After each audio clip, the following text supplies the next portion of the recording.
What is good, y'all? What is up? What is up? What to do? What to do? Welcome to episode 4 of the wrestling of the Goolie and the Spotlight Show. Episode 4, we got some news to break. We have something to clear the air. When it comes to these news stories and our opinions will matter. First things first, discretion. Look, all what we say is all opinion and not fact, okay? So don't get your panties in a bunch if whatever we say riles you up. It's America. Get used to it. Second, please be respectful. Please like this channel. Please comment, people. We know you want to. And third, after we get done with all the news and all our opinions, we're going to go to Canada. We're going to travel back in time to 1997 and travel to Montreal, that fateful day where Brett screwed Brett or Vince screwed Brett. So, with that being said, what is up, John L. Jackson? What is up, Joshua Hutton? What is up, JD Rants? What is up, Sports 24/7? Welcome, y'all. Hit the like button if you guys haven't already. It helps out the channel, and it makes me feel super important, so thank you. What is going on, everybody? What is going on? Y'all already know who I am. I don't have to make that introduction. You know, Spotlight Raiders Talk, a.k.a. Mr. Spotlight Sports Network. What is going on, y'all? Another wrestling show. We've been gone for 2 weeks, MalcGoolie. 2 weeks. Yes. And the I've boy been is cussed out back. for 2 weeks. The boy is back. So, thank y'all for tuning in. If y'all hear a little echo, because that's what MalcGoolie's in, don't have nothing to do with me. But we're going to have an amazing wrestling show for y'all. And I am ecstatic about it. So, And Goolie, Joshua you got the Hutton, my floor thoughts here, and man. concerns go out to you and your whole entire family, bruh. Yeah, my condolences go out to you and your whole family during this, this pandemic. It's a lot going on. So, prayers go out to you, brother. So, with that being said, Spotlight, you said you want me to start off with the news? Yeah, do it, man. Do it. Hold on. I always wanted to do this. Tonight on 5 o'clock news. I am Anchorman, and here is your news for the evening. Let's start off with Nia Jax, guys. You know what? You guys on Twitter, Facebook, Snapchat have been on me about Nia. What is my thoughts about Nia Jax? What is my thoughts about Nia Jax injuring people? She injured Kairi Sane a couple of weeks ago. She's injured, Becky Lynch. It's not the first time she's hurt anybody. I think the phrase you guys are looking for here is, it ain't ballet. I mean, this is not a ballet studio. This is a wrestling show. It's a wrestling product. Now, granted, I am not going to sugarcoat that Nia Jax has injured a lot of people. She has injured Kairi Sane. She did injure Becky Lynch. That really pushed Becky Lynch all the way up to the moon and stars. But, it is what it is. Now, how do I feel about it? Personally, I don't think she should be fired. No, I would say probably, knowing WWE, if I was WWE, why not have her, going back to development. But you can't go back to development for 2 reasons. Because number one, you just brought her back and you just put her in the Money in the Bank ladder match. But if you were still concerned, or if anybody's still concerned that, Nia Jax is still hurting people, she's still, so reckless in the ring, doesn't care or whatever, I'm pretty sure somebody cares, okay? Somebody cares. At least she's not like Ronda Rousey, who just basically bash on the fans. Yeah, and I'm not understanding why they want to get rid of Nia Jax. I understand that she's a big girl. I understand that the girls are all more smaller than her and stuff like that. But you hired her for a reason. You brought her to WWE for a reason. You wasn't thinking about firing China when China was dominating the women's division. You didn't think about that. So why would you fire Nia Jax? I I think don't it's think a we can stupid. compare China and Nia because at No, least I'm saying as far as dominance. yeah, And, it's and being dominance and goes. being big and being muscular in some instance, you like it's like when China had the women's title, nobody could stop her. Only reason why Nia Jax lost the title because of the stupid storylines that WWE wants to give. Let's just be honest. So if you want to fire somebody that's been dominating your women, it's not Nia's fault. It's your fault for making her that dominant. Period. And also, I think the move that people said that it should be banned, like something that should be banned. They said the buckle bomb should be banned. Granted, I don't agree with it being banned, but we have to look at the facts. Number one, it has hurt Sting. That's a person. Like that's huge. Seth Rollins has injured Sting with that move, and now again, who else? Who else got hurt with the buckle bomb? Kyrie Sane not too long ago. But here's my question to you. Do you guys and you guys in the chat, do you guys believe that the buckle bomb should be banned from wrestling? Well, so it's like the buckle bomb, like the power bomb, right? Power bomb onto the corner. In On the some turnbuckle. instance, it depends on how the buckle bomb is happening. If you like do the buckle bomb where it could be like on like the middle of their back, I don't think you should do it. But if you're doing a buckle bomb and it's hitting the back of their neck or their head, I think you should get rid of it. I do agree with that. There's been so many other moves that's been banned. The pile driver. Personally, for me, the pile driver it's been in wrestling for years. I don't think it should be banned. I mean, but I do believe that there are some superstars that should only use the pile driver. I mean, few like as in maybe I think the last time I saw the pile driver in the WWE ring, a legit one, I think it was CM Punk versus John Cena, and I believe CM Punk put the pile driver on Cena. I remember Vince was going off on that, but that was Punk's and Cena's idea because they wanted to make it classic and they wanted to get into that old style of field of wrestling. Like the pile driver, personally, it needs to come back, but only few can use it. Like, only a few can use it.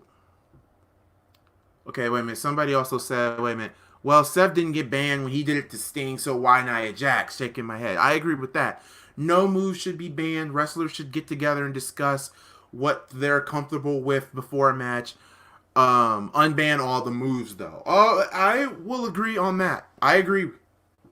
I don't think the pile driver should be put back. I mean, if you're gonna do the pile driver, you have to do it like the Undertaker does his tombstone. Like you have to put the knees down before the head hits. And you don't want to get the pile driver like what Owen Hart did to Stone Cold Steve Austin, that broke his neck. You don't want to get that violent anymore. The way things are going with CTE and broken necks and careers being ended early because of it. So you really got to go into consideration on what should be banned, what shouldn't be banned, and why should it be banned, and look at the analytics behind the scenes on why it shouldn't be banned or why it should be banned. It really goes off like medical conditions and stuff like that. And just to let y'all know, when it comes to CTE, you don't know if you have it until you're passed away. That's when you find out you're diagnosed with CTE. So when it comes to head injuries like a pile driver, I was a big fan of it back in the day, but just now the way things are going, I can't let it have. I don't want another one of my favorite wrestlers having their career end because of a pile driver. That's just me. What is up, Connor Burke? What is up? Anthony Aguilera says no flying headbutts though because that leads to family tragedies. I think he's pointing to the fact of Chris Benoit. Um, the flying headbutt, I don't have a problem with it. It was But already banned before Chris Benoit was using it, though. but Vince loved it because Benoit can bring that impact onto the diving headbutt. Now, personally, for me, the Styles Clash is pretty dangerous. The Styles Clash, I don't think he uses it anymore, though. he only uses it when time being. Now, yeah, Samoa Joe's Muscle Buster. Oh yeah, that was banned when he that's banned in WWE because of what happened with Tyson Kidd. Yeah, Tyson Kidd can never wrestle again. That sucks. Another move that I was shocked that was banned, but they brought it back. Seth Rollins and curb stomp. I didn't understand why they did that. I don't understand why they did that. That was dumb to bring the curb stomp back. That's just as worse as the pile driver, in my personal opinion. What is Yeah, up, you notice DeMarcus? they put you. You notice they worked back. They was trying to bring back the punt from Randy Orton too. Now here's how I feel about that. I'm glad you said that. Now if the pump no not the pump kick, sorry. If the stomp can come back, then the pump kick should come back. Cause every time when Randy hit that pump kick, you can hear it. When you hear that, I'm like, oh my god, did he just kick this man brain in? What is up, DeMarcus Lane the third? Welcome. Hit the like button, hit the subscribe button if you haven't already, my friend. The Canadian Destroyer is using WWE. Yeah, that's also kind of funny to me that the Canadian Destroyer is used in WWE, but not the pile driver and not even the I just said it. The punt kick. That's just so hilarious. The pump kick is banned, but that move's not banned, but the pile driver's banned. Okay. Ryback's shell shock. The shell shock. The shell shock not really that dangerous of a move, in my opinion. I think he's talking about the time where it hurt Punk. I think that's the only time it hurt somebody was CM Punk. But I don't think the shell shock is a bad move. What's up, little Star Lord? Selena Vega wanna manage Randy Orton. Interesting. That would be interesting. That's dumb as hell. Randy Orton don't need no I woman want by Selena his Vega to side. manage her husband, Aleister Black. That would be hilarious. Reason why they banned the curb stomp because he didn't do it right the first couple of times. But I'm saying if it's Vince McMahon, they won't let that happen with Aleister Black. But I bet you Triple H would do it. Oh yeah. Oh, here's one that I would. It was so funny though. The Black Mask. I was so afraid with that move because that move, it's not dangerous unless you do something the wrong way, and that's either the person taking the roundhouse kick to the face, or better yet, onto your jaw, because that thing can dislocate your jaw just like that if you take it wrong. Now, Aleister Black's Black Mask should not be. It all depends on if you get hurt. And speaking of getting hurt, how do you guys feel about Apollo Crews getting hurt on live television? I think the problem was that he blew out his knee, so they took him out of Money in the Bank and they replaced him with the one superstar I really hate.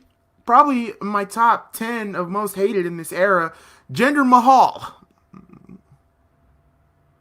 Can I go first on this one? Please go.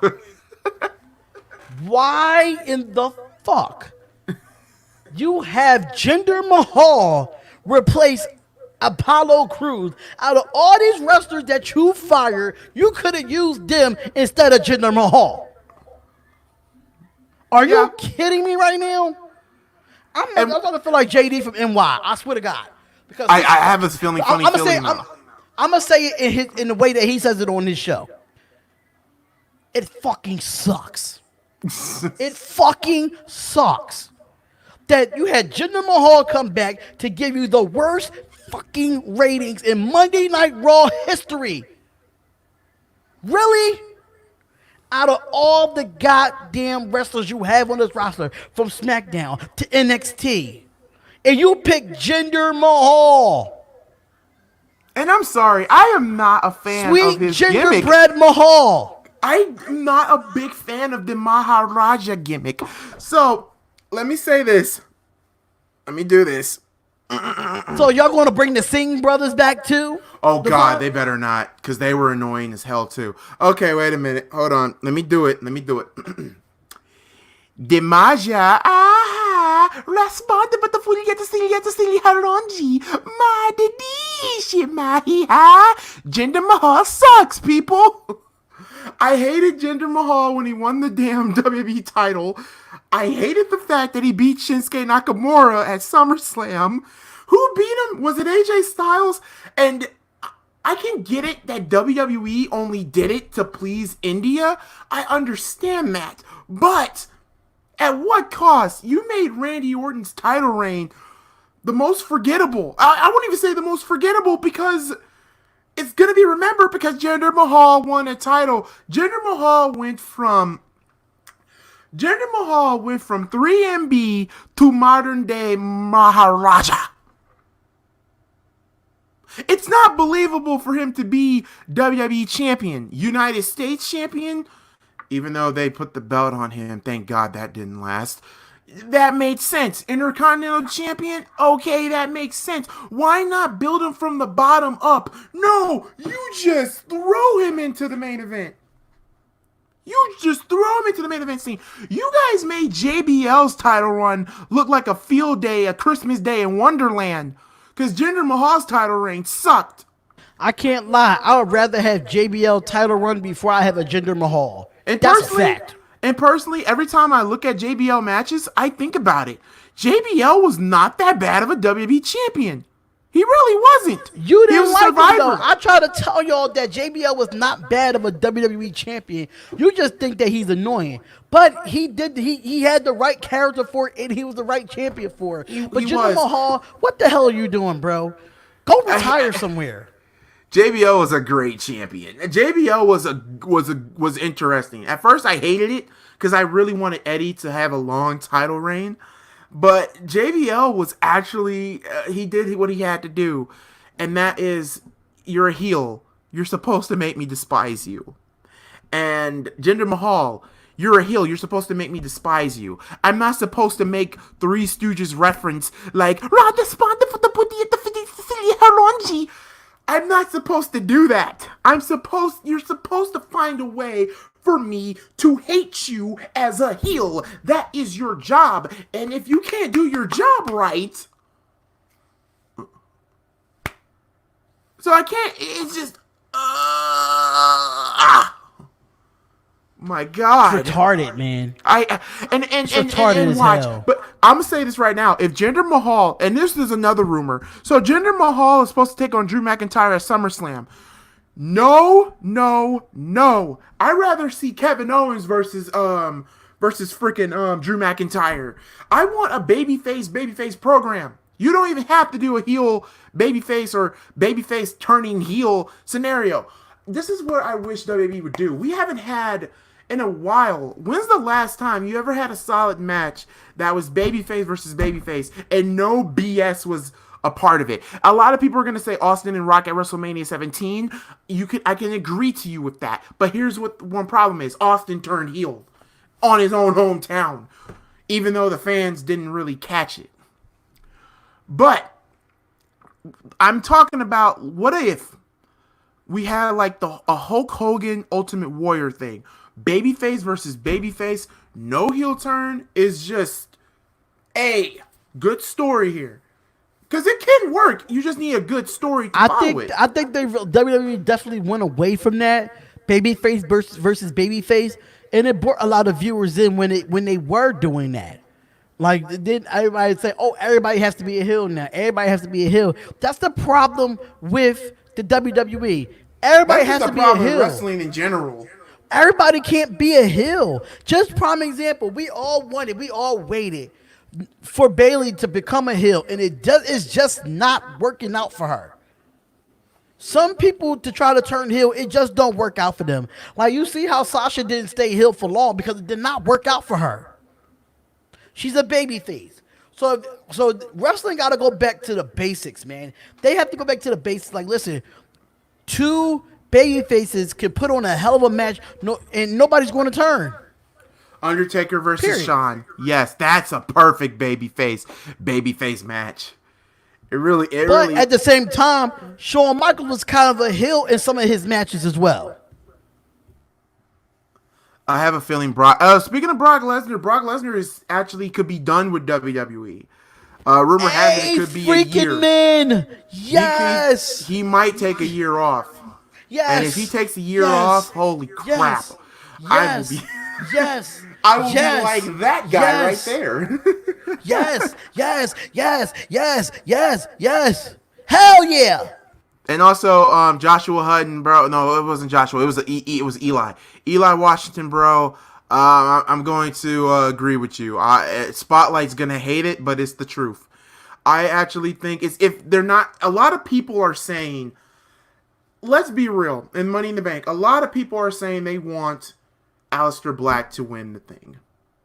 I'm one of those people. I to be honest, but here's the thing. Aleister Black, I would love for him to win, but I really had Apollo Crews winning that thing. But now that he's hurt and they added Jinder Mahal, I'm sorry. I'm not going to pick Aleister Black to win Money in the Bank.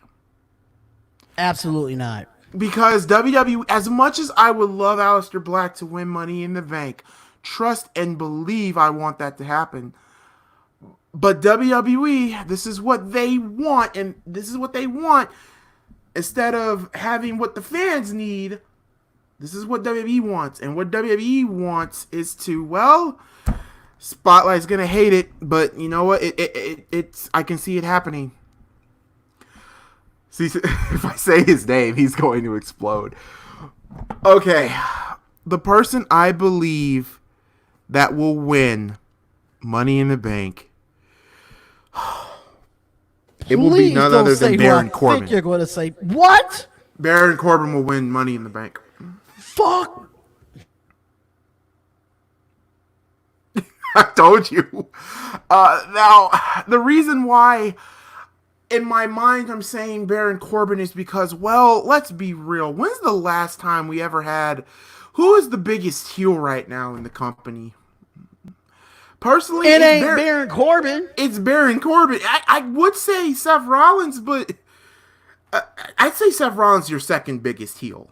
I think Baron Corbin he was born to play a heel. He was born to be despised. And Anthony Aguilera, you know, I will say this, and Anthony Aguilera was there on my Extreme Rules not picks of predictions, the what was it, the live stream. When Baron Corbin hit Becky Lynch with the End of Days, my eyes went up. I flipped out. I freaked out. I was gone. I was like, oh, he's going to be the most despised person on the face of God's green earth. And this is just my opinion. The Lone Wolf character I liked. I didn't like Corporate Corbin. Oh, God, Corporate Corbin. That doesn't sound good. I didn't like that. Now, I do like King of the Ring. I do like King Corbin, though. I do like that. That actually does kind of fit him. Now, the reason why I said this is because this is what WWE thinks, not what the fans want. They do what they think. And it's Baron Corbin going on the mic. Baron Corbin is a good heel. He really is. And D, as much as you hate him, he's doing his job. He's the most overhyped fucking heel in WWE history. But he's doing his job, though. I hate this. If you hate him, he's doing his job. What job is he doing but acting like a fake behind king? Get the hell out of here. To piss you off. Is he pissing you off like he's doing right now? Then he's doing his job. No, the WWE is pissing me off for making Baron Corbin something that he's really not. God. And Baron Corbin has said it to fans that he would never turn babyface because he loves the heel persona. Baron Corbin, I love the Deep Six. I love that move, and I love End of Days. Don't get me wrong. I love his finishing moves. Don't get me wrong.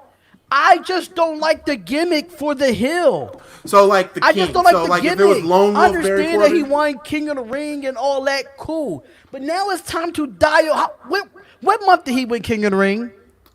Oh God, when was King of the Ring, guys? Was King of the Ring in November?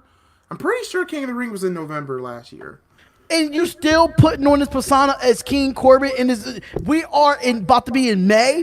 This gimmick has to die out. That's what makes me pissed about it. Samoa Joe should stay. I don't mind you keep calling yourself King Corbin, but wearing the king stuff and the crown and all that extra stuff, get the heck out of here with that. I'm sorry. I mean, let's be real about the king gimmick, because we had a conversation about gimmicks that we hated and some of the gimmicks that were so racist. But now let me say this. Bring me Eugene back before we get this King Corbin. He said Eugene. I'm done. Okay. Really, Eugene? Really, Eugene? That's how much I'm fed up with King Corbin. Let me say this about King Corbin. I'm probably going to get a lot of angry. King Booker went this far. I'm going to actually get a lot of angry letters from Booker T fans. As much as I love Booker T, I love Booker T. Don't get me wrong, but I hate it when he was king. I mean, I loved it that he was King of the Ring, but I hated the King Booker gimmick. He was more entertaining than King Corbin was. King Booker. Everybody wanted to say King Booker. What is anything entertaining about King Corbin? Not a goddamn thing. It's nothing entertaining about this cornball. It's not. Well, since we're on the topic of bad gimmicks and racist gimmicks, see, I'm trying to keep my composure because I'm laughing so hard. Not at D, but D will tell you the most racist gimmick, most stereotypical gimmick to me will always be Crime Time. Crime Time. That is the most racist gimmick in WWE history. It's the most racist gimmick in WWE history. Yo, Papa 40 and check your rollies. It's Crime Time. Man, Crime Time was I can relate to them, but they were some fake gangsters, man. They were really fake gangsters. You know damn well they really wasn't no goddamn gangsters from Brooklyn.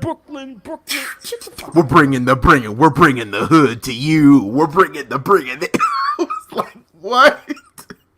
But they were entertaining though. They were entertaining even though it was a stereotypical gimmick. Money. Yeah. That money. Yeah. But to be honest, there's only two real true gangsters in wrestling. And that's New Jack and Mustafa, because they were actually gangsters. Shoot. New Jack was a hitman, so yeah. New Jack was a hitman, so yeah, that No, you know what the weirdest gimmick I hated in WWE? I hated the Spirit Squad. I hated Spirit Squad. It's Mikey. It's me, the Spirit Squad. You know what made me crack up after when they said the Spirit Squad? I'm like, bling. It was so weird. I was so mad that they put the tag team titles on the Spirit Squad. And guess who they beat to win those titles, guys? Get this. Kane and Big Show. Think about that for a second.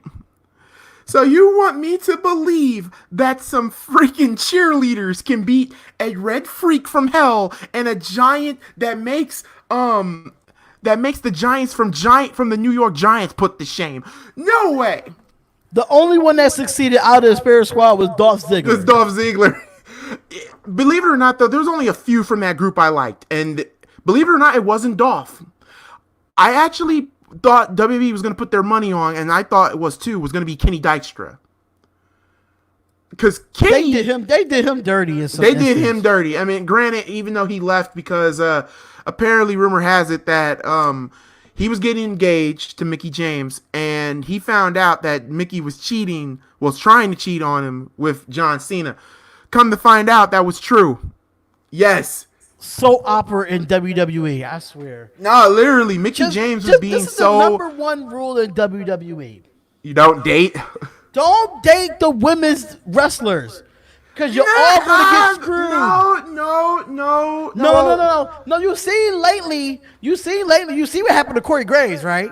Yeah. You see what I'm saying? Now you just told me this about the John Cena thing. I'm telling you, dating a women's wrestler would get you. It wasn't even dating. Up. Like, they were engaged. The fact was, Mickey James was at fault.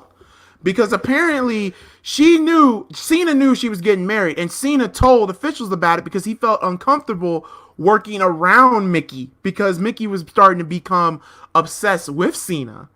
And that's my point exactly. And that's why they put as hell. And that's why WWE put Mickey James to SmackDown, and they did that. You know what? I'm gonna say this right now. WWE can be very, very shady, but when they found out about this, they punished Mickey James. They make her go to SmackDown, but they make fun of her weight. Mickey was not even fat back in the day. She was thick as hell. She was thick as pork chops. And she even said that she felt some different type of way about it. And that's why she left the company and went to TNA. And I don't blame her for that. I know Miz and Maurice have a show, but you got to see their chemistry outside of wrestling. Oh my God. Miz and Maurice are hilarious. They have a great chemistry outside of wrestling. Maurice is a freak. I believe it. Joshua Hutton, you just got to wait a little bit longer there, buddy. Elijah. Yeah, don't remind me about Piggy James. Yeah, that was a stupid storyline. I hated that line. It was stupid. They only did that they were body shaming Mickey James on live television. I'm like, I'll be back, Goolie. I'll be right back. I'm shocked Mickey James did not drove in the suit. Oh God, no, don't say that. Don't say that. But body shaming. Body shaming still exists, people. There's a video I made a couple of years ago when a fan threw a pie at Paige's face and said that Paige was fat. Are you freaking kidding me right now? Yeah, we're bringing the hood to you. We're bringing it. Yeah, that's how we do. Oh, God. Oh, my God. What was another horrible freaking gimmick? Oh, here's another horrible freaking gimmick. Rest in peace, Mike Awesome. Remember WCW? They made Mike Awesome that 70s guy. That was the worst thing you could do. Okay, Mike Awesome, 6'6", 6'7", or 6'8", mind you, could actually do big man who can do cruiserweight stuff. And you put him in a 70s gimmick? What? My God. That was stupid. That was one of the worst things you could actually do to somebody. That was Eric Bischoff. That had to be Bischoff. And also, let's be real too, Vince Russo saying, not pushing the Great Muta because he said a Japanese star will never get over in America. Guys, Pearl Harbor was a long time ago. Let it go. Well, not let that go, but, your prejudice on Japanese wrestlers. Vince Russo, let it go. Now, what's the topic? What did I miss? No, you missed the fact. You remember Mike Awesome? Yeah. Remember in WCW, they put him in a gimmick called That 70s Guy? Yeah, I remember that. That was a stupid gimmick, wasn't it? Even though the man is 6'6", 6'8", God rest his soul, and he could do cruiserweight stuff. He had strength and he had speed. You put him in a 70s gimmick. Good God almighty. Who comes up with these gimmicks? And then I also said... I need to find out too. I really need to find out as well. And I also said that Vince Russo and Vince McMahon need to let... I know you can't let Pearl Harbor go. Yeah, that was a horrible thing. But also patronizing Japanese fans, and actually Japanese wrestlers saying they'll never get over in America.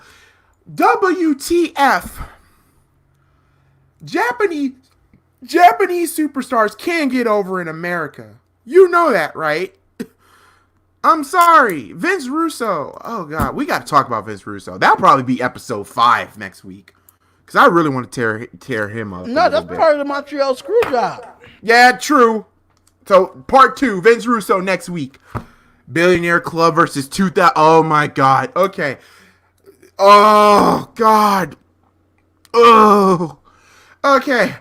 Now, the biggest topic here today, because this is getting... these gimmicks. I should low-key do a top 10 horrible gimmicks. I really should. Do it. Is Vince McMahon really selling the WWE to ESPN / Disney? This has been breaking out for a minute now. And this all started, and personally for me, I don't think that's stubborn. I don't think Vince is that stupid to sell the company. I don't think he would do it. And I don't think he would do it for $1 billion corporate head like Disney, because Disney will kind of ruin the product, in my opinion. ESPN is understandable, the worldwide leader in sports. You want to get wrestling to be, the platform like it is, like the NFL, the MLB, NHL, etc., etc., etc. But, it's still, it's... I don't know. Personally, Vince should should not be selling, but I can understand why he's trying to sell it, because he's trying to right the wrong with that whole entire fiasco with the XFL. And also, anybody still got news on that federal case? Because remember, Oliver Luck is still suing Vince McMahon, so to federal court. So we still got that. So it seems like Vince knows he's going to lose that court case. That's going to be hilarious. But I don't think Vince... personally, this has been a rumor. A lot of people say it's confirmed. If it's not from TMZ or anything else, guys, it's fake. That's how I always view it as. If it's not from WrestlingSourceNews.com, if it's not from Wrestle Talk, or if it's not from TMZ, it's fake. Or if it's not from ESPN, it's not real news. D, you got the floor with this one. I don't think Vince is going to sell. I don't think Vince is going to sell, but if he does sell, just looking at the flip side of things, I think Vince will sell to ESPN before he will sell to Disney. That's just me.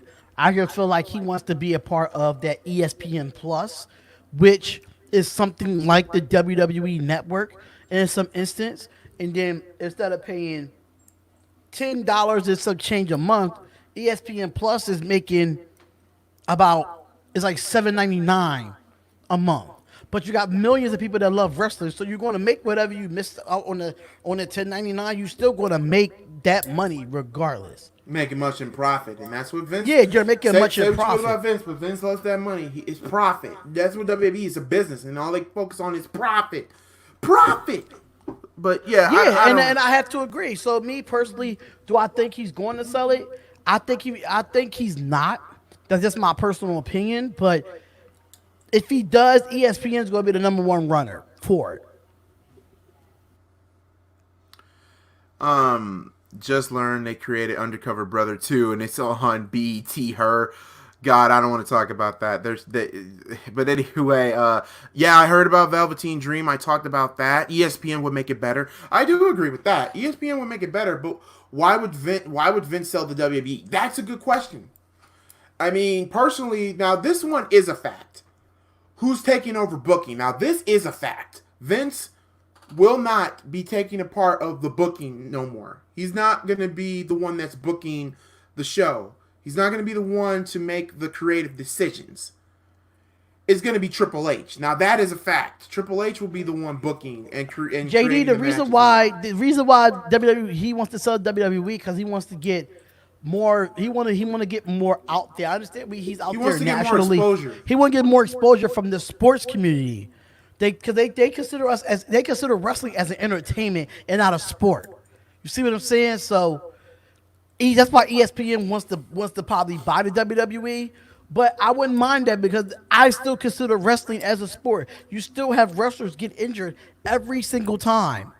Every single time. So calling it entertainment, I disagree with that. Right. I do agree. It's not. Bill Man says it's not sports. People say sports entertainment. I'm going to say wrestling to me is a sport, rather people know it or not. I'm going to be honest. If you could call cheerleading a sport, wrestling is damn near a sport. Yes. Fact. That is a fact. That is a fact. It's a sport. It is a sport. You know, there's cheerleading competitions. There's always cross country competitions, and creative create stupid scripts. And yeah, Let me take on that. Now, before we knew what we knew now, back in the day when it was WWF, it was scripted back then too. It was scripted in the 70s. It was scripted in the 80s. It was scripted in the 90s. It was all wrestling was always scripted. But yes, it was. I'll dash, stay out there. Wrestling was always scripted because whoever made the bookings, that's what was part of the script. They knew. If you go back and look at old documentaries about a lot of stuff on how Ric Flair won his championships, Ric Flair told you the script on how he was going to win the championship. He told you that in that event, they had me winning the championship. That's considered scripting. yes. And since that is considered scripted.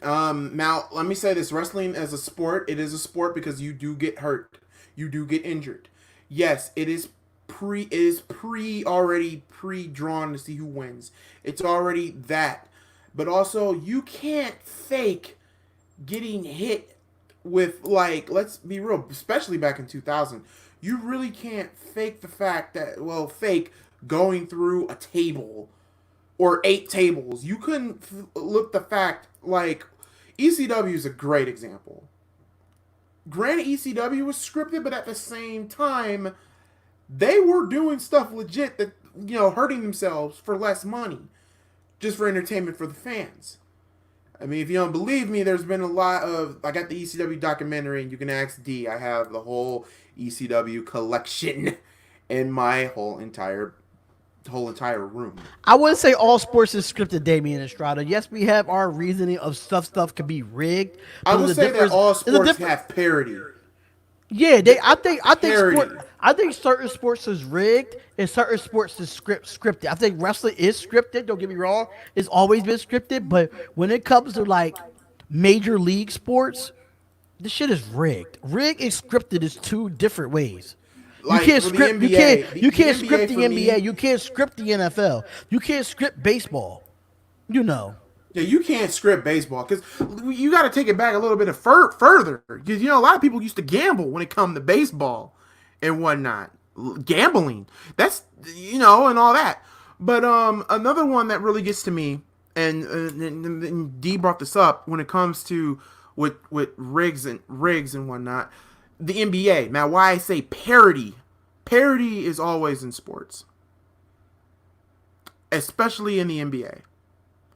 This is a fact because for the last, Golden State versus the Cavs, 4 freaking straight NBA finals.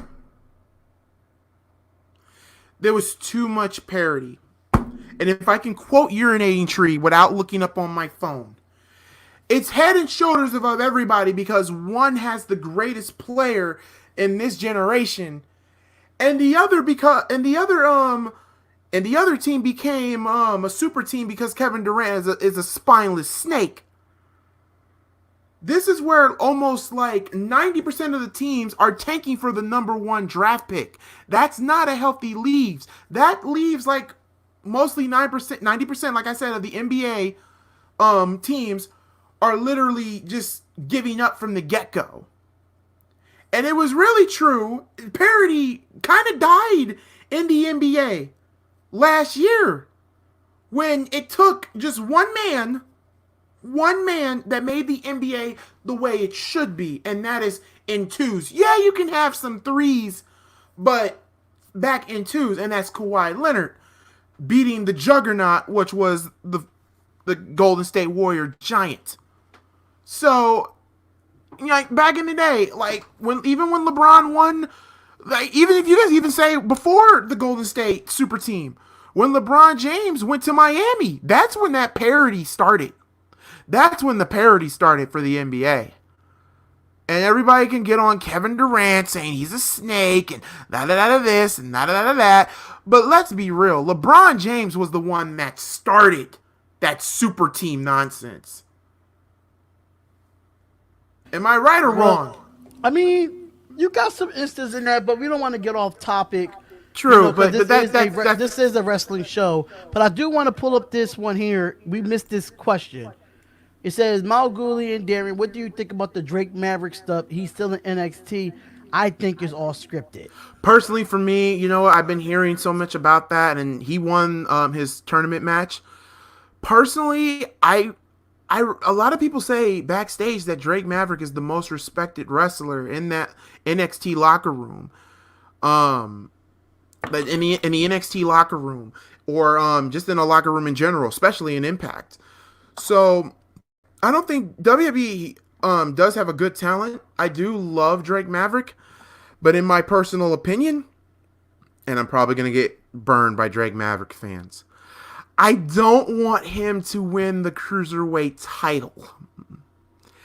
I mean, he can win. If it's scripted, then okay, then there's a storyline where he can win it some down the road.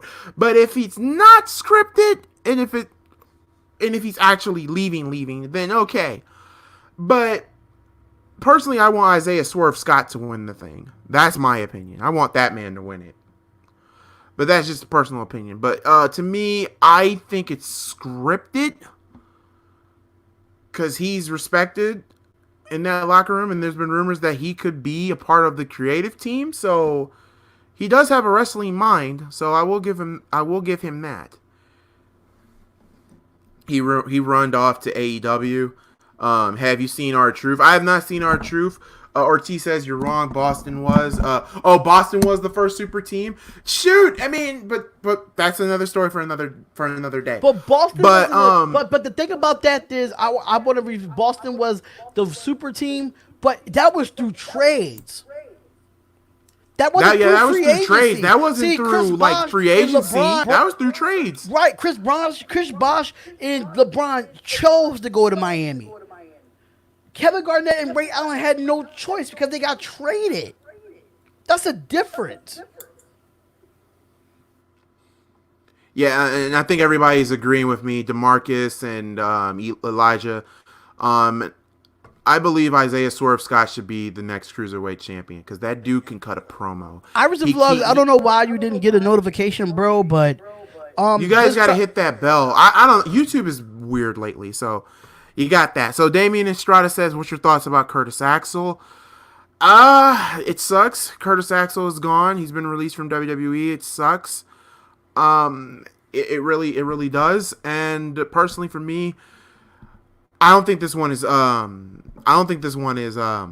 like laid off. This one is legit fired. And personally, Curtis Axel, good wrestler. I mean, he's okay in the ring, but I don't really didn't really care for his mic work. Hopefully he can get that a little bit fixed when he goes somewhere else. Because it's going to be really interesting when everything opens up and everybody's in the freelance.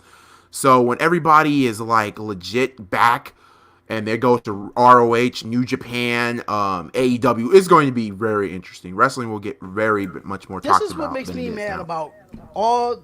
I know I wasn't on the live when we talked about Vince McMahon releasing all these players. I mean, all these wrestlers.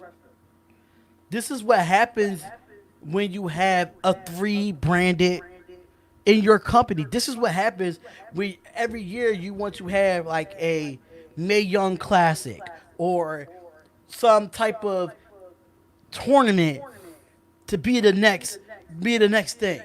And then you end up keeping some of those people that was in the tournament that lost the tournament. This is what's the problem. That's the problem with WWE. It was too oversaturated with wrestlers. Nobody could not get their problem. This is what happened in your ruthless aggression era. And we know it. A lot of wrestlers were not getting the look because of the top guys was still getting what they were getting. This is happening now. The top faces are still getting stuff, and they're not pushing anyone to be in that spot. Understanding that they finally pushed Drew McIntyre after 13 years. Or better yet, Kofi Kingston's a good example too. Exactly. It takes you. Why does it have to take you that long to get a push? And ruthless aggression, you didn't see it. You didn't see them take that long. But at the same time, there was still people in the locker room that wasn't even booked, but they was in the locker room. I understand that you have 3 brands and you still can't give nobody some type of shot. I'm lost. So this is really WWE's fault because at the end of the day, you're going to release all these people, but you're going to have these new tournaments and new shows and stuff on WWE Network promoting new wrestlers. What is the point of getting rid of the ones that you had? Because you weren't Right. even pushing them. And also, do you think Money in the Bank will be great having it at WWE headquarters? Yes, only on one condition. It cannot be. You cannot have that live. It has to be cinematography, like it was for the Boneyard match. Cause I don't expect them to fight from the first. What? How many floors did that building have? Maybe like 50 floors or something. Yeah, it's about that. So, no. Britt Baker cuts best female promos. I didn't watch AEW, but I did watch a few, and I'm going to say this about AEW, and then we're going to get to our main event. I'm a little bit disappointed with AEW for right now, at the moment. And I've been saying this since that company has been around. My biggest fear is having the people like Cody Rhodes, the Young Bucks, guys who've already put their blood and sweat and tears to make that brand be champions. And the reason why I said that is because, well, nothing against Cody, but Darby Allin should have won last night, in my opinion. Where's Bo Dallas? I don't know where Bo Dallas at, but to personally be honest, Bo Dallas, it would be nice if they repackaged Bo Dallas and let him be with his brother. That would be something. Do you think I'm cool? I think it's cool. Is going to keep an NXT title. Adam Cole, no, Adam Cole will lose that belt. Yeah, But he's going to lose that belt, and then you know what's going to happen? When he loses that belt, he's going to move up to the main roster. Him and the whole entire... he's going to be a lost soul when he gets to the main roster. What was I saying about... yeah, Darby Allin should have won last night to me. Because the thing about the difference between what I saw is this... And this is why I wished AEW. Now, do I want AEW to take WWE down? No, because personally, fans should have a right to have certain options to watch in wrestling, in my opinion. But I want AEW to push their younger talent. So I'm talking about having Darby Allin lose. I mean, it kind of like scared me now, because like who's in the finals now? Is it Cody and Sean Spears or Cody and Dustin Rhodes or somebody like that? I don't know. But I like seeing younger guys get pushed, like Sammy Guevara, what's his name? Darby Allin, Joey Janela, young cats like them to get pushed into titles. There's some other people that I love to get pushed. Orange Cassidy. Why was he not in this tournament? But you got to think about it too, though. AEW is still figuring things out. True. We already have, company, it will be a year. The difference between AEW and WWE is already established. People's going to try to go to WWE before they try to go to AEW. AEW is still trying to establish themselves as a company and as being creative. But when it comes to the difference between AEW and WWE is that you have people in WWE sitting there year after year after year. We don't even see their faces. Now with the AEW, even though that they had that tournament, you still see those wrestlers' faces in some shape or form. When it comes to Curtis Axel, I was like, holy sh! Curtis Axel got released? When the last time we saw Curtis Axel in the ring? Like that's true, too. You get what I'm saying? So that's it's true. weird. I get what you're saying. But do you get what I'm saying about, like if you want to compete, like there's some younger talent. Trust me on this. And I think in the chat, Joey Janela, hell of a talent, can cut a good promo. What's up, Carnage? He can cut a good promo. He's very versatile in the ring. And I love the gimmick of the bad boy. I like that gimmick. Second, I love Darby Allin. For you to have like a skate party, personally, the gimmick screams out zombie to me. It screams out like a zombie skateboard type thing. Now, if that's not modern 2000 something, I don't know what is, but kid can the body bag. I like the body bag thing, and I love how he skateboards through the freaking ramp. Like that, you know? It's something to deal with here. Who else? I like Private Party. Private Party. And you know what? I'm going to say this too. A lot of African American tag teams have been really coming up on the rise as of late, if you really think about it. The Street Profits, Private Party, there's a few. And Private Party, love those guys. Love Private Party. Who else? Did y'all hear about Vince thinking about bringing the fans back already? I heard about that. Personally, I don't think anybody is ready for that. The reason why he's saying that because Vince, you're losing money by the day, but at the same time, I wouldn't say he's losing a lot of money. I would say Vince is probably losing 15% of his money. I feel as though if you're gonna bring the fans back, you only can bring it back into cities that's allowing to have openings. Right. That's the only way. Of them. in Florida, right? But Miami, Florida is open. Orlando probably not be open, but Miami, Florida is open. Georgia is open. So right now, they the only two. So yeah, I mean, and plus, remember, WWE bribed the whole state of Florida for them to be an essential business too. So right. You got that too. But you know, that's what I wish from AEW. But I could be wrong. Maybe Shawn Spears will win this tournament. Maybe I might be wrong. But you know, now I understand like a few people that got pushed, and it was understandable. Number one, it was very understandable that you have Kenny Omega, who is, I think he is still AAA World Heavyweight Champion.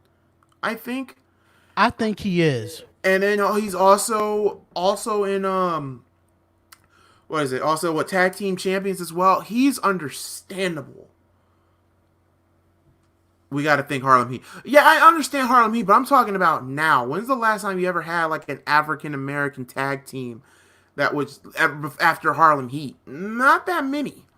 People can say Nation of Domination, but Nation never really won a tag team titles. They only, I mean, let's be real, the only one who actually got that credibility to superstardom to World Heavyweight title was The Rock. But, yeah, I mean, personally, for me, AEW, I just want them to push some of the younger talent. I mean, I'm not saying having Cody or, you know, the Young Bucks lose every time. No. But what I'm saying is that having Cody or Dustin or, you know, the people who are a part of the damn thing of AEW, I would say wait for 2 to 3 years to win a title, or a year and a half. But a year and a half is almost coming, so you know maybe something could happen. So with that being said, wait a minute, let me read this. Grim Carnage. I can't believe that Vince released all those talents. Also Maria that just had a baby. Really, WB? That's just cold. WB is a business. At the end of the day, it's a freaking business. And yes, it's BS. And like I said before, if you want to support the guys who got canned, the guys and girls who got canned, you better, if you can afford it, you bet Patreon, OnlyFans, whatever. That's the only time you can support them at this time. Or support your independent wrestling. That's basically what I have to say about that. So now, we come through our main event. Let's travel back in time, okay? I got my time machine ready. Give me a second. Spotlight, can you cover your camera so we can go back in time real fast? Sure, it's covered, man. Okay. Sorry about that, guys. The time machine's a little bit messed up. Okay, 1997, Survivor Series. Okay.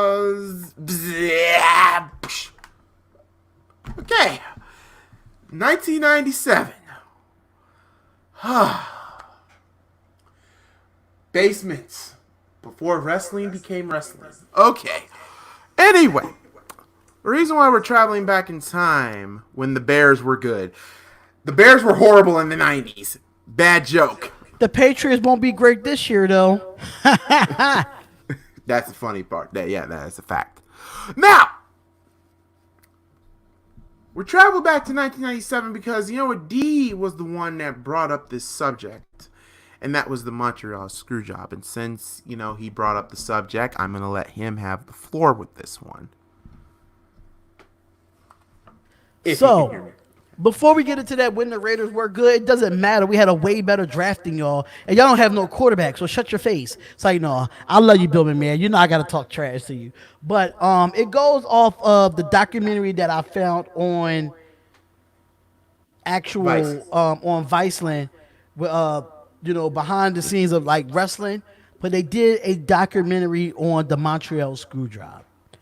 And I saw so many documentaries of it, but we never heard it from Jim Cornette's side of the Montreal Screwjob. We really never really heard much of the Vince Russo and how those two hated each other in the during his Montreal Screwjob.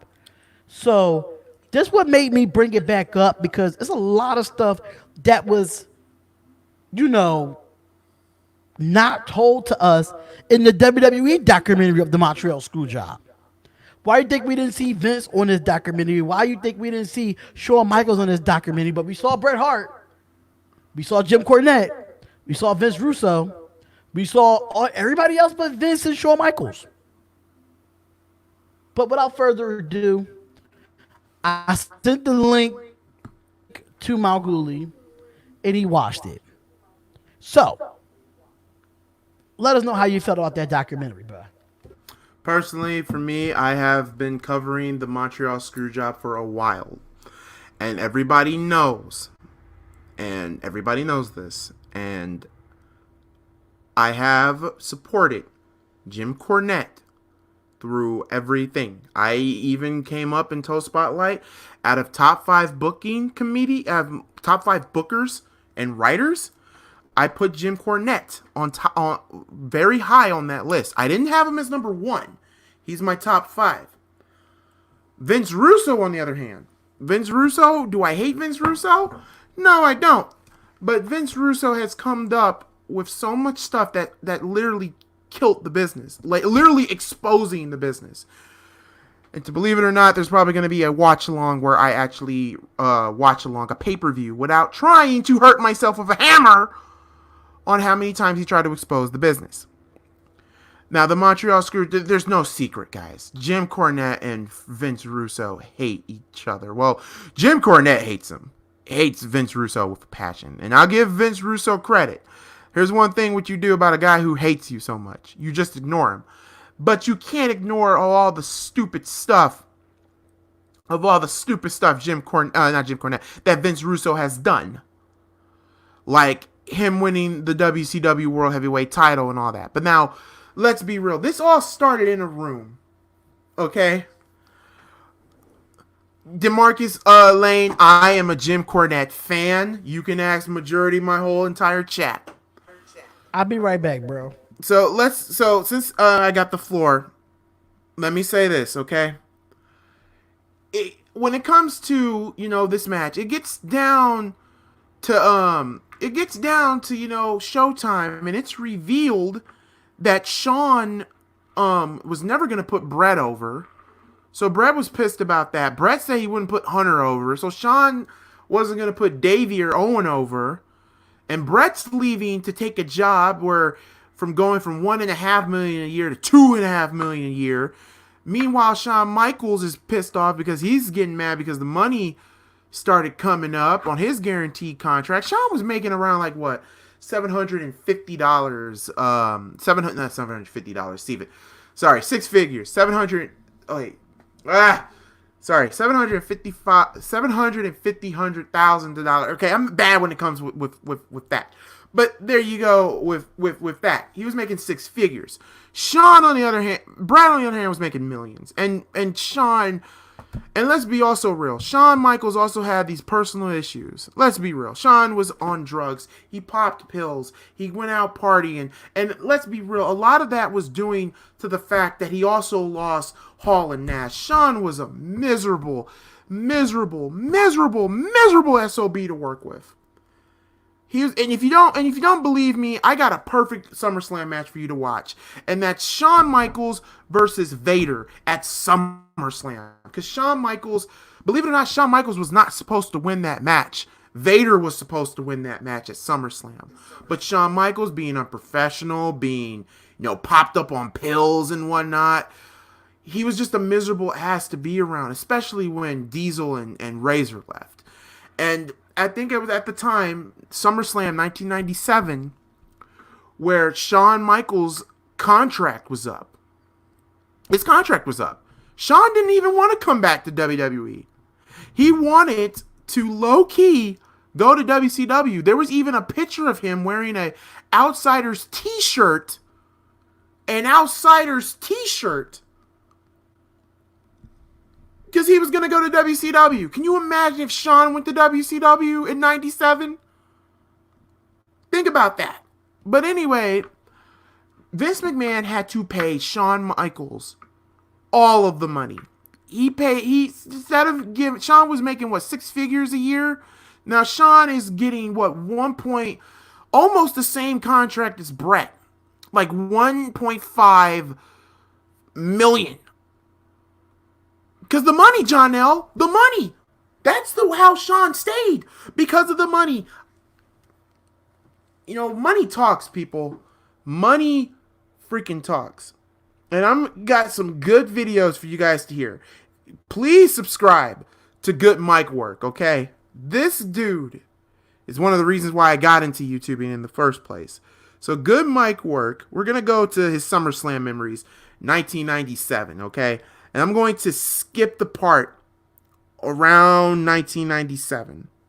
I know you guys are getting sick of me talking. Okay, about so here it is, guys. Read this. SummerSlam that he had appeared in. Well, almost. I know I'm going to have to bring him up 12 years later, but for the most part, Bret Hart is finished with being a big part of SummerSlam. He got the title match against The Undertaker at this pay-per-view. This was in the summer of 1997, probably one of my favorite, if not the favorite, time period in wrestling I can ever remember experiencing. I highly enjoyed the whole Canada versus USA feud, the Hart Foundation versus Stone Cold, and everything else that was going on in the WWE in the summer of 1997. They had the Great In Your House Canadian Stampede. They had a great series of Raws where they were going back and forth from Canada to the United States. The crowds were as hot, I think, as I've ever seen them. The electricity in the building for the WWE during that time was more intense, I think, than it had ever been in the company's history. And they gave Bret Hart the title match against The Undertaker at this pay-per-view, and Shawn Michaels was the guest referee. All sorts of drama with Shawn Michaels going on during this time of the year. If you remember, February of that same year was when he lost his smile and went home with a knee injury, which causes him to miss WrestleMania and the rematch with Bret Hart. He comes back several months later as if he wasn't even injured at all, like he never missed a beat, came back and won the tag team titles with Stone Cold, and then had the match with Stone Cold at the King of the Ring. The night after the King of the Ring on Raw was when Bret Hart and Shawn Michaels got in their locker room fight. There was a lot of slapping and hair pulling and all sorts of shit going on. Shawn Michaels stormed out and left, and he was actually trying to get out of the WWE. He had told them that it was an unsafe working environment. He has to worry about getting fights every time he shows up to Raw, and I think he was trying to use this as a way to get out of his WWE contract so he could go to WCW and join Scott Hall and Kevin Nash. He really missed Hall and Nash around this time. And luckily for Vince, he had Shawn under contract, because if there was any sort of loophole in Shawn's contract or his contract came up or anything like that, Shawn was going to leave. I think this was one of the first times where Vince just had to suck it up and pay Shawn, because I think around this time his contract actually did come up. And he did re-sign his contract for a lot of money, and it was one of Vince's first ever guarantees. But I think during the summer of 1997, if there was a way for Shawn to go to WCW, he would have. I even remember the famous picture that was surfacing around the early internet around this time, is when Shawn showed up at a house show, a WWE house show, wearing an Outsiders t-shirt, and there was a picture of him. If I can find it, I'll put it up on the screen here. So anyway, long story short, they finally get Shawn to come back, and they make him the special referee in the Bret Hart Undertaker match. Now, it's interesting that Shawn and Bret are now still going to be working together in this program. So, I think Vince, Shawn, and Bret had to have a sit-down talk. They had to, bury the hatchet as best as possible and agree to move forward and work together and do business. And any personal issues they have with each other have to be cast aside, in order for them to do business. And I actually like the angle that they did at SummerSlam. Now, I don't know why Shawn wasn't getting back in the ring yet. I mean, if you ask me, Shawn was needed for a pay-per-view like this, especially a big pay-per-view that they need to sell. You know, should have had Shawn, I think, involved wrestling somehow, but they made him the special guest referee, which was interesting because it gave him a great way to get the title off of Taker, yet keep him strong, and that way they can give it to Bret like they probably always planned on doing when he first turned heel. Little did I know, as a Bret Hart fan, what a great night this was for me. This was really the beginning of the end. I mean, putting that belt on Bret is what led to the whole fucking chaos and clusterfuck of the Survivor Series and the screw job. Looking back now, if Vince would have found a way not to put the belt on Bret or to take it off of him right away, you know, then he wouldn't have had those problems at Survivor Series. But, you know, just looking back, it's just funny how everything works. But anyway, I really like the finish of the match. They had Bret and Shawn getting in each other's faces. You know, finally Shawn gets really pissed. Bret spits in his face. Shawn's got a chair in his hand and he goes to hit Bret. He moves out of the way. Shawn nails Taker. Down goes Taker. And Shawn, as the referee, is forced to count to 1, 2, 3 because they have stipulations in this match. There were stipulations all over SummerSlam involving this, Hart Foundation feud. And one of the stipulations was in the main event, if Bret Hart lost, he vowed never to wrestle again in the United States. To me, there was no way that was going to work. I thought the ending was somewhat predictable. Everybody pretty much thought that Bret Hart was going to take the belt from Taker, especially with Shawn Michaels involved. But Shawn Michaels and Bret have all this heat, and they're still playing that up on TV. So the other stipulation is that if Shawn Michaels fucks over Bret Hart, then he also cannot wrestle anymore in the United States. So when Shawn hit Undertaker with the chair, they made it seem like he had no choice but to count the 3. And if he didn't count the 3, then he wouldn't be able to wrestle in the United States. Well, if you ask me, once Shawn Michaels used the chair, once a referee used a foreign object, to me, that's the stipulation. He shouldn't have been able to wrestle anymore in the United States. But anyway, they kind of bended the rules on that a little bit and just had Shawn count the 3 count. And of course, new WWE champion. And that kicks off the feud of Undertaker and Shawn Michaels. And this was really Shawn's heel turn. Now, granted, he didn't do this on purpose. The next night on Raw, he came out and cut a pretty good promo. I mean, this is when the Attitude Era really started rolling because now Shawn was coming out there and being an asshole on TV. He was taking the guy that you saw backstage and putting him on TV. Cocky, arrogant, jerk-off prick. And he was letting the fans know it. And it was great. Shawn was a good heel, I think, back then. This was also the infamous night that shortened Stone Cold Steve Austin's career. All right.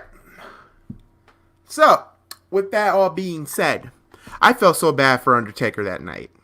Can you imagine him had to be babysitter for Shawn and Bret? But also, let's be real too. That is legit true. That Bret took out a piece of Shawn's hair and Shawn said, "This is an unsafe working environment." And here's another thing too. I cannot believe that Vince McMahon let Shawn, and mostly Shawn, get away with so much crap. 96, 97, 98. There was so much. Like, even Jim Cornette said it best, that he's never been to a place where a guy has all this talent, but can get away with doing shady and just can get away with it. And that was the problem with Shawn. As much as I loved Shawn as a wrestler and a human being, and I'm happy that he found, the man upstairs, God above. I'm happy with that.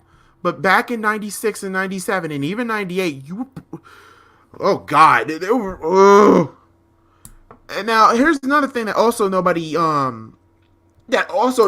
brought up. And here's the thing too, when the contract came up. So now, Vince Russo and Jim Cornette couldn't come up with an idea. So Jim Cornette comes up with the idea saying, "Hey, let's double cross him," like a double cross Vince. Vince Russo didn't even know what a double cross was, people. Okay, he didn't know what a double cross meant in wrestling. Okay, the result that you want to be a double cross is with the participants knowing and then the crowd that knowing something happened without anything going out freaking kilter. They didn't do that.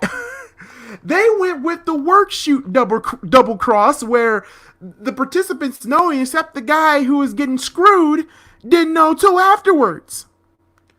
So yeah, there's that. And also, here's a lot of people don't bring up though.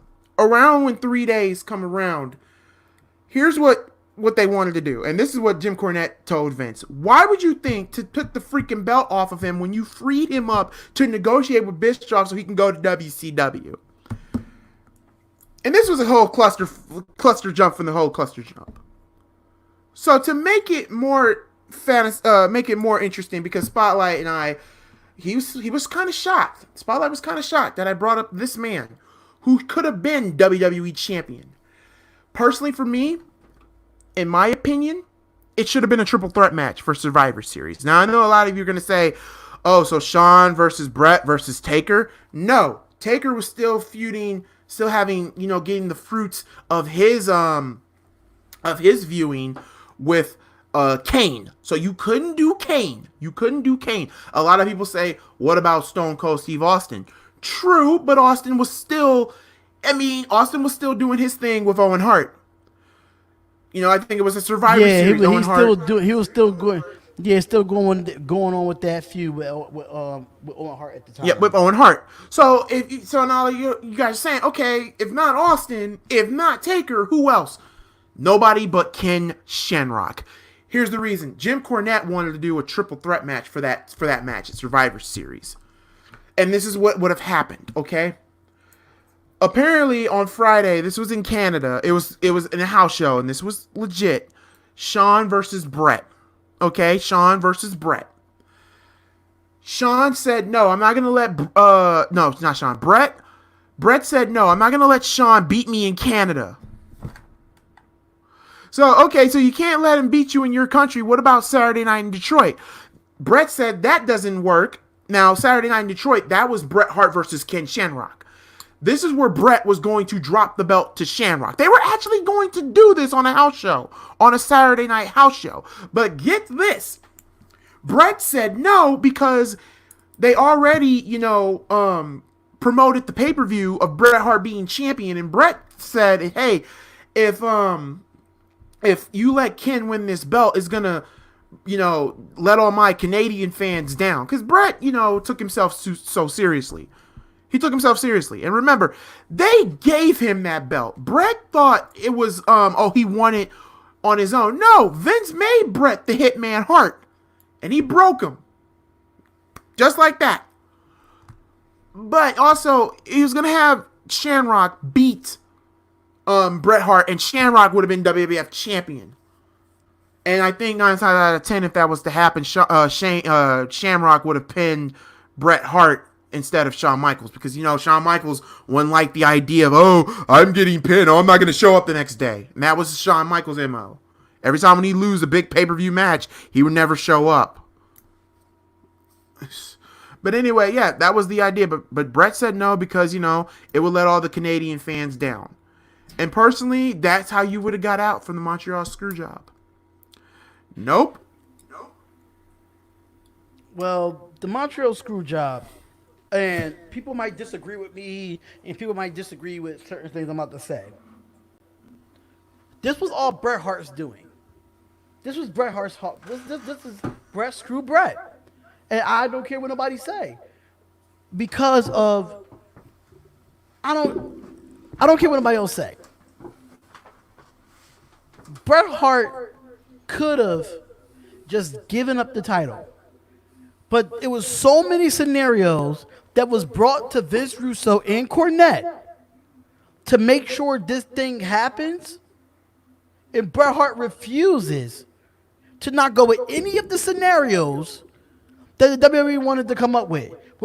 No matter if it was any type of scenario. So if I'm an owner of a company and somebody wants to leave my company and try to wear my company's name at another company, I got to do everything in my power to protect the band, to protect the brand. Period. There's no way, like, for example, if MalcGoolie works at Boston Market and he quits Boston Market, but he walks into Boston Market, he walks into KFC with a Boston Market t-shirt on. You got to protect your brand in some ways. You got to stop that from happening. I'm not going to sit here and just let somebody like Bret Hart take the most prestigious belt in the wrestling business and take it to WCW? No. No, we had so many ways to give up that title. And Bret Hart, you refuse to not do that. You refuse to give up no scenario. That's why you got. It does, Bill McMahon. It really does. And also, I'm sorry to cut you off, D. Mason and Anthony Aguilera. ACW is not broken. I'm trying to do it at the right place at the right time. And don't compare me to Vince Russo. At least I come up with great storylines, bro. But the fact is this. The fact of the matter is this. When it comes to this Montreal screw job, we all knew Shawn Michaels was a part of it. We all knew a lot of people was in on it. It was some people but it was some people that wasn't in on it that we thought that were in on it. Once we found out about the documentary, which was crazy to me. I feel so bad for Earl Hebner. They had no clue what was going on. I felt bad for Earl Hebner so bad. Right, I felt bad for Earl Hebner cried. too. Like I cried. I was like, really, Vince? He still gets treated like that every time somebody be like, "Oh, you the guy that did the Montreal screw job." But the Montreal screw job is the Bret Hart's Montreal screw job. Facts. If you just would have decided to go with any of the scenarios to lose the belt, we wouldn't be talking about this right now. That is a fact. That is a fact. And also, I got another video. Can I send this to Keith? And Keith was shocked about this. So this is Jim Cornette, y'all. This is Jim Cornette. So, and also, here's one thing, though. And I'm going to say this, and Jim Cornette's going to say this, too. The real other reason, too, because Vince and Bret had a deal. Vince, Bret, and Eric Bischoff had a deal that, you know, Eric Bischoff promised Vince McMahon, of all people, saying, I promise Vince on these negotiations that I won't say that Bret Hart is coming to WCW with the WWF Championship. It's not that Vince McMahon didn't trust Bret Hart now. There's a lot of people don't bring this up. It's not that he didn't trust Bret Hart, but he damn sure couldn't trust Eric Bischoff. And question, people, would you trust the guy that was kicking your ass in the ratings with a contract like that? No. No. So here's Jim Cornette, guys. And the one thing that I did say, I said... And also, Bret Hart. Back at you, double cross. I don't fucking know. But the point is, Vince thought he'd be the babyface. And the one thing that I did say, I said, you know, once again, I said, what the fuck? He's not going to expose the fucking business? Is he going to call the newspaper up and say, well, they fucking screwed me? That's what he did. I couldn't believe... Bret Hart never, and I love you, Bret, but you never called the newspapers and said, you know, all those titles that I won, I really didn't win them. You know, the people put me over. But you lose one for real, and you call up and say, I didn't really lose it. He fucking basically gave Vince McMahon all the free publicity in the world. And at the same point where Vince, remember the first couple of weeks he came out and was like, well, the time-honored tradition. Now, and I'm sure Russo's behind that. Now we're telling people, okay, before you leave the company, you're supposed to fucking lay down and drop the belt. Here, John Wayne's supposed to put the Indians over if he leaves Metro-Goldwyn-Mayer and goes over to fucking 20th Century Fox, folks. Fuck. Just more behind-the-scenes bullshit that Russo sits there and jacks off on because he can be around fucking real men. But anyway, so the time-honored tradition, Vince tries to be the babyface and tries to make Bret the heel. And that wasn't going to work because people would know you screwed the fucking guy because to them wrestling was still wrestling and at least somewhat legitimate. It wasn't sports entertainment like it has become today. No, you screwed the guy out of his title and he's mad and spit on you, of course. And Bret was a fucking hero. So WCW then mismanages the hottest wrestler in the world and ends his career soon after. So that was a tribute to how fucked up they were.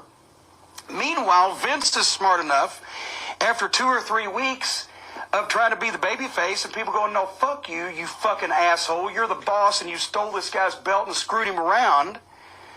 All of a sudden he said, well, maybe I ought to go with this. And there's Mr. McMahon is born. And you've got The Rock, you've got Austin, and you've got all of a sudden something that people actually can believe about wrestling again, and you've got the greatest heel in the world on television. That's all they needed. And for Russo to say the Attitude Era and Degeneration X and the fact that I had Diva Pillow fights and all this other stuff, no. It was the two greatest talents of that generation in the ring, maturing and getting in the right place right at the right time, that the fucking biggest asshole heel fucker that could possibly exist in wrestling fucked a hero wrestler for real, that everybody knew it. Boom. That's what takes things off, and everything else just tails along for the ride. Did you beat Hebner out of the building that night?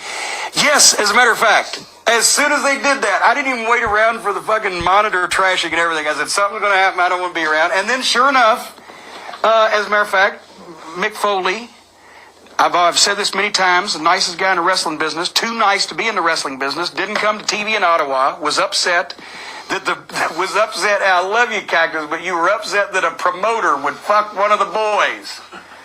That's like being upset that Jenna Jameson would... I had to take it off because, you know... Okay, let me say this so I won't get in trouble. He said this, Mick Foley. So, Cactus, you were upset that a promoter would screw one of the boys. That's like saying that Jenna Jameson wouldn't take one for the team. Wink, wink. It's unheard of. It's very unheard of. It is. But at the end of the day, man, y'all can mix it up anytime y'all want, man. Brett screw Brett at the end of the day. All he Damn, he said damn Canadians. Yeah, right. The damn Canadians are damn stubborn. They're stubborn as hell. Just take one of the goddamn scenarios and lose the match, and then see you on WCW the following night. But let me say this too, because I think this was a dumbass idea. The idea. Okay, Sean and Brett DQ finish. And Brett goes in the next night and gives Vince a, here, you have this back. I'm going to wrestle for the guys that's going to pay me $2.5 million a year. That would be the most... This would have been me if I saw this on Raw. I'm like, what? Wait a minute, what? So we're going to have a tournament for the belt now? So if that's the case, then we all knew, like, if Brett would have still kept the belt at the Montreal Screwjob, he would have dropped it on Raw. Then now we don't have no champion. No champion. It's disrespectful for the WWF champion. And this is, but at the same time, do you really think Bret Hart was going to show up the next night on Raw knowing he wasn't under contract? Hell no. He wasn't. I was going to take that belt to WCW. That's exactly what he was going to do. And Vince would have to try to get that belt back, or try to, try to make a brand new belt. Period. Oh God! But now here's more of it, guys. Fucking helped screw him because Shawn and Helmsley knew it. They were in on it because, of course, they were the backup in case Brett really did try to beat him up and they couldn't get him out of the way in time. The guy that screwed the guy that's going to make $2.5 million is going to make his fucking almost $1 million, and he's going to be the champion. And you're sitting at home. Are they going to send you your check, your show of solidarity? Come on. He said, well, I guess they aren't. He was back the next day. But it shows he was right in moral theory if this was a fucking, pure babyface heel situation. But this was a heel program. There were no baby faces. A bunch of people being fucking childish, grown men, one guy that didn't take care of his business and let a fucking guy with the ability to leave as champion leave. Two fucking athletes that are making more money than any of us in this room will ever fucking dream of. And Mick's holding out for moral fucking turpitude, And here's the goddamn thing. They'd made a deal. It wasn't even that Vince didn't trust Bret Hart now. Here's something else that nobody brings up. The deal was that he asked Bret, and Bret got Eric Bischoff to agree. God, that he would not mention Bret Hart coming to WCW until Bret came back at one point, and the idea was to come back at the December pay-per-view. December 7th in Springfield, and drop the title. DX basically, in your house. Bret gave his word that he wouldn't show up on WCW television with the WWF title belt, which Vince actually believed him, and I did too, because he's a man of his word, even if he did take himself a little bit too seriously. But Eric Bischoff promising, I promise Vince on these live televisions that I have that air all across the country, I won't say that the WWF champion has already signed and committed to coming to WCW, and he'll be here in a few weeks, because as of the day after Survivor Series, Monday, November 10th, on Nitro that night, that could have been said. Because the deal had just been done. They hadn't had a live TV since the previous week. WCW. All was live and so was Nitro. Then all this shit had fucking happened. So the only way, with no internet to speak of, that Vince McMahon had to beat Bischoff at his own game and make sure that his champion was not noted as leaving to go to WCW, was for his champion to lose the title that night. And that's exactly what happened, come hell or high water. It wasn't that he didn't trust Bret Hart, but he sure didn't trust Eric Bischoff. And why the fuck would you trust Eric Bischoff? Good point. So basically, it was a goddamn bunch of bullshit. But it led to the WWF taking off, being able to do the public offering, the stock scam, making the line in their pockets, making themselves all rich. Hopefully everybody out there listening bought some of that stock. Good God.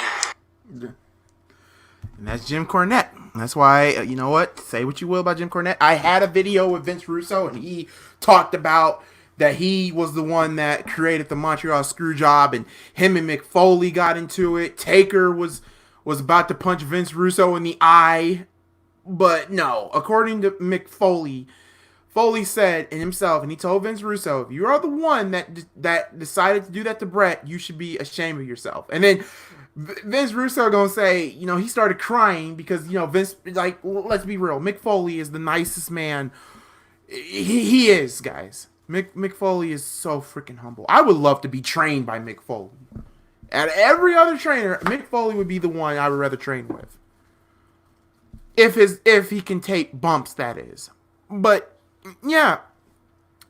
So yeah, guys. So would you trust Eric Bischoff? Yeah, I remind you that the night after Survivor Series, Monday Night Raw was live, and WCW Nitro was live.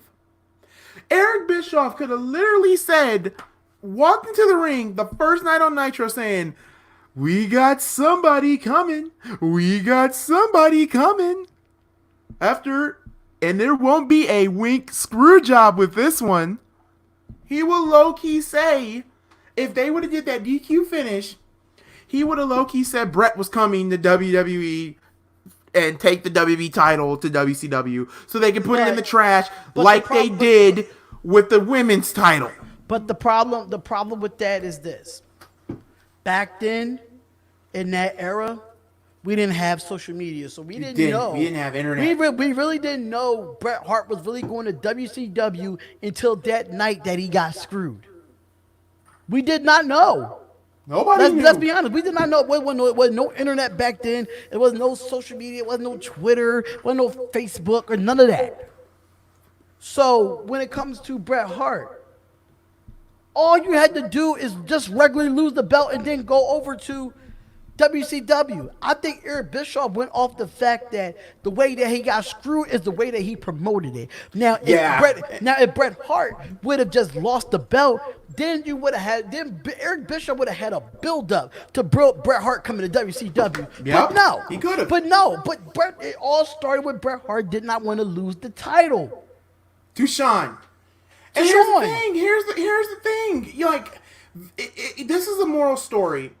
And, you know, Darian said Bret screwed Bret. Personally, for me, everybody was at fault here.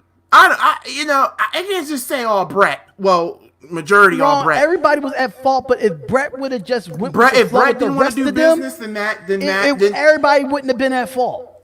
Then we should have had a triple threat match, like I said. Ken Shamrock wins in Detroit. He wins at Survivor Series. At DX in Your House, Shawn wins the title back, and then we go on for the ride of having Stone Cold Steve Austin win the title. That's what should have happened. So yeah, personally to me, you know what? And you know what? Let's be real. If it wasn't for the Montreal Screwjob, I believe the Montreal Screwjob was the turning point for the WWF. It was. Let's be real. Because, you know, like you said, you have The Rock, you have Austin, and then you have all of a sudden people can believe about wrestling again. Because let's be real, and this is why this is a fact, and this is why he's the my number one heel of all time. Mr. McMahon is the number one heel in all of wrestling history. That is a fact, ladies and gentlemen. That is a fact. That's a fact. Brett was Brett versus Steve Austin at Mania 4. Nah, Brett would have been out the door. Like they said, Brett would have came back with the title and dropped it at DX in Your House. And then he would have went to WCW when they had Starrcade. So yeah, I actually like that scenario better, but at the end of the day, I get what Mason's saying, but it wasn't gonna happen. At the end of the day, ladies and gentlemen, at the end of the day, Brett should just would have one of the scenarios the way WWE wanted him to lose it. Ken Shamrock should have been champion. Or Ken Shamrock could have been champion. It could have been so many ways to lose this belt, and I think we wouldn't be talking about it as much if we knew what. I mean, I think we still don't know what really happened. It was so many people involved in this. We still haven't heard from people that was really involved from this behind the scenes. We'll never hear from Sean unless Sean's tired of talking about it. Sean's tired of talking about it, and Vince is not going to talk about it. There's only a feud I want to hear from. I want to hear from Taker's side, and I want to hear from Jim Ross has said so many times too, because Jim Ross didn't even know about it. Jim Ross didn't even know. Him and Jerry Lawler didn't even know. They couldn't even call what the hell happened, because they were like, what the hell just happened? This is not supposed to go down. And you know that like I said, there's always a dark side to every wrestling, to every. Taker had no clue what the hell was going on that night. And you know what? Let's be real. You know what? Like you said, like Vince Russo, not Vince Russo, like Ken Cornette said, you got The Rock, you got Austin, and you got all of a sudden what can people believe about wrestling? Personally, for me. And you know what? Vince McMahon is the greatest heel of all time. And let's be real. And you know, it's so ironic that the Mr. McMahon character died after he took on Brett at WrestleMania. That's what really, we never saw Vince McMahon take a bump like that. We barely saw him on TV. That was the match that killed off the Mr. McMahon character. That match alone, even though the match sucked, but, everything goes down for the ride. Just think about that, y'all. And Vince Russo, and that leads me to next week. I am not going to hurt my brother, Spotlight. We're not going to do Bash at the Beach 2000. No, we're not. But we are going to talk about Vince Russo. Because Vince Russo found himself in a pickle to take the belt off of another big name who took himself too seriously. Hollywood Hulk Hogan. So next week, we'll talk about when Vince Russo, Bash at the Beach 2000, taking the belt off of Hogan, or making sure Hogan doesn't leave with the belt, just so Booker T can be world champion. Spotlight, you want to talk about that one next week? Yes, I want to talk about that one, but I think I'm going to look at some matches from my Attitude Era as well. Yes. But the last one we looked at was George from Ruthless Aggression. Well, I forgot which one. Vengeance 2003. It was Vengeance 2000. So I'm definitely going to look up someone. Me and you go talk off air about it. But yeah, I definitely want to get into the Vince Russo situation because I got some shit to say about him too. Yeah, because Vince Russo. I'll send you a video about Vince Russo. Mal, what do you think, Axel? What you think of Axel leaving? We talked about it earlier. I liked him in the ring, but I didn't like him in a promo. So, it is what it is with that. Undertaker was pissed backstage. Yeah, he was pissed backstage. So yeah, Vince Russo, you're not out of the woods yet, man, because you got a lot of stuff that we can exploit. And I don't hate Vince Russo, so let's get that out the air. But I do hate Vince Russo, the booker. Do I hate him as a person? No. As a booker? Oh. And speaking of which, if I have the time on Saturday, who wants to do a watch-along party with me as I bring my PS4 in here, into this room, and how many of you guys would love to see me do a watch-along on the first ever ECW pay-per-view, Barely Legal, a watch along. ECW's first ever pay-per-view. I'll come in here for that. I would definitely come in here for that. Now, I'm going to keep in mind, I will not be watching it on the WWE network. Why? Because I have the DVD.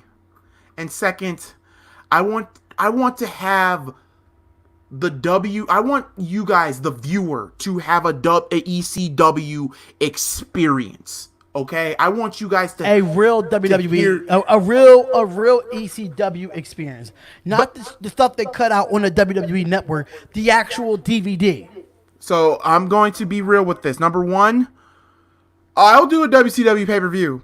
I think the one I would probably do, there's not a really good WCW pay-per-view for me to watch. I would have to do suggestions. But with ECW, guys, here's the thing. Here's the rules. Number one, the volume will be off. When music is on, the volume is going to be low. Because I have the DVD where they have the actual songs. If this computer hears anything, WWE will block it. Because they own ECW. I will also get a fine from Pioneer Video as well. So no, I'm not dealing with them. So yeah, I will show you guys the DVD cover, and you guys will be watching me with me. If you want to watch the ECW pay-per-view with me, like a watch along, I recommend you watching it on the WWE network. If you go ahead of me, okay. If you go behind on me, okay. Just don't spoil it for everybody. That's all I ask. I might do this on Saturday around like in the afternoon. Around like 4 o'clock in the afternoon on Saturday. I'll let you know because I'm starting a everyday live hangout for the Las Vegas Raiders. So right. I got to see what time I'm going to do that. I'm not too sure. But, yeah, I will try to definitely hop in for that. And also, for y'all that keep on talking about ACW, I have something in the works coming soon. You just gotta be keep patient. me updated since I'm the commish. You gotta be updated, and you guys have to low key be patient. Okay, patient is a key. And guys, always remember this, because I might put this on a T-shirt. So Spotlight, get ready for this. Put this on a T-shirt. Indianapolis in the background, downtown. And I say this, life's a journey, not a destination. Okay? I can see about getting something in the works for that. Life's a journey, Definitely. not a destination. Damian Estrada, we're not talking any NFL at all on this channel today. This is strictly a wrestling channel. But my thoughts about NFL, think about having games on Saturday, that's going to be bullshit. I don't want it to happen. What, NFL games on Saturday? Hell I thought no. they already did that. They No, already did that. They talking about all year round because the college football season might be canceled. They're No! not going to cancel college football. We just know they're not going to cancel. They're not going to cancel I college just wanted to football. answer that real quick, but we're not going to talk about any football until we actually go on the Spotlight Sports Network. If you have not subscribed to the Spotlight Sports Network, you need to right now, just because you just never know when our asses are going to go live. Right, and also there's a new video that's coming out soon about my Chicago Bears draft picks. Yeah! Which will be up tonight. And shout out to Enrique Rodriguez. He is the newest member of the Spotlight Sports Network team. Kobe Sports is no longer with us. Other than that, please go subscribe to the Spotlight Sports Network. The link is right there, brother. Link is right there. So yeah, guys, ECW, barely legal. I think I might start doing this every Saturday since we're on shutdown. And I'd rather exploit all my ECW pay-per-views to you guys and watch them. There are some that are not going to be on the network. So like WrestlePalooza 97, that will not be on there, but I would love to talk about it though. But that's going to do it for us. It's 10:13. Want to thank you all for watching. Also, please remember to hit that like button, share this with your friends and family. And as always, life's a journey, not a destination. He's Darion from the Sports Raider Nation. You know, the Spotlight Raiders Talk Raider Nation. Y'all know what it is. But you know, I still ride with my family more than anything, which is the Spotlight Sports Network team, man. They are my family, and they're going to make sure that second channel grows, and we're going to get to that one. We're going to try to get to everybody to 1K as much as possible. So Comment, like, and subscribe on all of our channels, man. All of our channels. We had the link in the description as well. Subscribe to everybody that's in the descriptions as well. Peace, love, and happiness, y'all. We out of here. All right, y'all. Peace.